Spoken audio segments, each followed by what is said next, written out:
தாய் தமிழ் உறவுகளுக்கு வணக்கம். பிரபல தமிழ் நடிகர் மரணம்.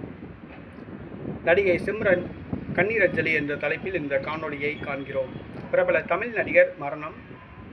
நடிகை சிம்ரன் கண்ணீரஞ்சலி என்ற தலைப்பில் இந்த காணொளியை காண்கிறோம்.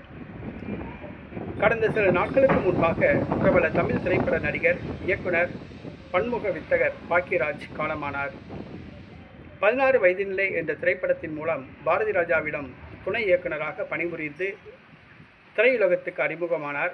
புதிய வார்ப்புகள் என்ற திரைப்படத்தில் இவர் கதாநாயகனாக நடித்ததன் மூலமாக மக்கள் மத்தியில் நடிகராக அறிமுகமானார். சுவரில்லாத சித்திரங்கள் என்ற திரைப்படத்தை இயக்கியதன் மூலமாக இவர் பிரபல இயக்குனராக மாறினார். இசையமைப்பாளராக, வசனகர்த்தாவாக இவர் பணியாற்றியுள்ளார். இசையமைப்பாளராக இவர் இசையமைத்த பாடல்கள் மிகவும் பிரபலமானவை. இவர் பூர்ணிமா ஜெயராம் அவர்களை திருமணம் செய்து ஒரு மகன், ஒரு மகள் உள்ளனர். மகன் சாந்தனு திரைப்பட நடிகராக உள்ளார். இவர் காலை நடைப்பயிற்சி மேற்கொண்டு விட்டு வீட்டுக்கு வந்தபோது மயங்கி விழுந்தார். மருத்துவமனையில் அனுமதித்த போது மாரடைப்பினால் காலமாகிவிட்டதாக தெரிவித்தனர். அவரது உடல் தகனம் செய்யப்பட்டது அரசு மரியாதையுடன்.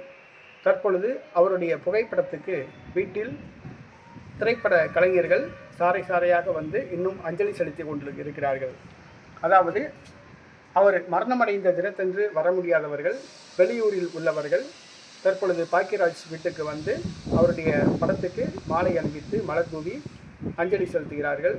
பிரபல தமிழ் திரைப்பட நடிகை சிம்ரன் பாக்கியராஜ் வீட்டுக்கு வந்து அவருடைய புகைப்படத்துக்கு மலர் தூவி அஞ்சலி செலுத்தினார்.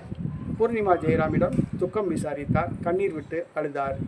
பாக்கியராஜ் அவர்கள் இறந்தாலும் அவருடைய புகழ் மறையாது என்பது குறிப்பிடத்தக்கது.